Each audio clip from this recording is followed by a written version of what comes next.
नमस्कार, मैं अंजलि मिश्रा। स्वागत है आप सभी का हमारे चैनल में। देश के गृह मंत्री अमित शाह ने आज आधिकारिक रूप से यह ऐलान किया कि उन्होंने अब अपना ईमेल प्लेटफॉर्म जीमेल से बदलकर ज़ोहो मेल पर स्विच कर दिया है। ये जानकारी उन्होंने खुद अपने एक्स हैंडल पर दी है।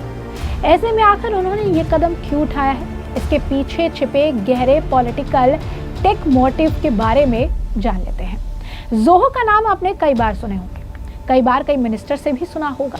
ऐसे में आपको बता दें कि ज़ोहो कॉरपोरेशन एक इंडियन कंपनी है जिसका बेस तमिलनाडु में है and its own by entrepreneur Sridhar Vembu. इस कंपनी के पास 45 से ज़्यादा प्रोडक्ट्स और सर्विसेज हैं। छोटे बिजनेसेस के लिए खासतौर पर कंपनी के पास दर्जनों टूल्स अवेलेबल है। ज़ोहो के पास माइक्रोसॉफ्ट और गूगल के टूल्स राइवल भी हैं, यानी MS वर्ड से लेकर पावर पॉइंट जैसे विकल्प ज़ोहो कम कीमत पर प्रोवाइड करता है। हाल ही में कंपनी का एराटाई ऐप जो है काफ़ी वायरल हो रहा था। ऐसे में अमित शाह के स्विच करने के बहुत सारे मायने हैं, क्योंकि जब गृह मंत्री ऐसा करते हैं तो दुनिया को एक क्लियर मैसेज आता है कि हम फॉरेन टूल्स पर डिपेंडेंट नहीं हैं।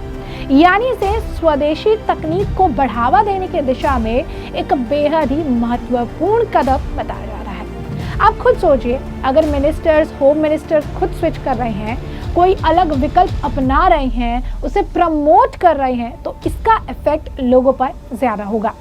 यही नहीं, गूगल और माइक्रोसॉफ्ट का मार्केट इंडिया में श्रिंक कर सकता है अगर इंडियन ऑल्टरनेटिव ऐप्स को गवर्नमेंट एडॉप्शन मिल जाए। यानी इस एक मूव से हमारा डेटा भी सोवरेनिटी में इंश्योर होगी, क्योंकि ज़ोहो हमारा डेटा बाहर नहीं रखेगा। ऐसे में अमित शाह अकेले नहीं हैं जिन्होंने इस ज़ोहो को अपनाया है। बहुत सारे मिनिस्टर्स भी ऐसे कर रहे हैं। ऐसे में एक simple yet very effective step will rattle big tech so much that you can't imagine. इसे इस तरह भी देखिए कि कई बार इस मल्टीनेशनल टेक जायंट्स भारत के रूल्स एंड रेगुलेशन फॉलो नहीं करते, चाहे मेटा हो या माइक्रोसॉफ्ट। और ये बात किसी से नहीं छिपी है कि majority of this is owned by America. That's why America जो है, इसी वजह से हमारे पास, अगर आप कहेंगे, हमारे ऊपर जो है एक सॉफ्ट पावर होल्ड करता है।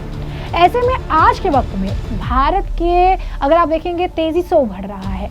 ये भारत जो है बढ़ता हुआ भारत है, विश्व पटल पर उभरता हुआ भारत है।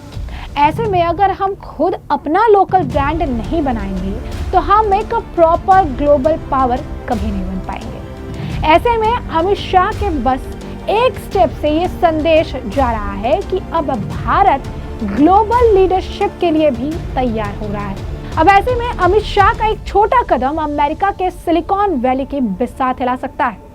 अमित शाह का ज़ोहो स्विच एक छोटी हेडलाइन हो सकती है, लेकिन इसके पीछे का खेल बहुत बड़ा है, जिसे आप डिजिटल स्वदेशी शिफ्ट कह सकते हैं।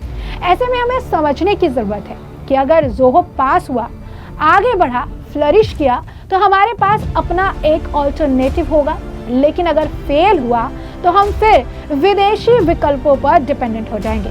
सोचिए और स्वदेशी अपनाइए। धन्यवाद।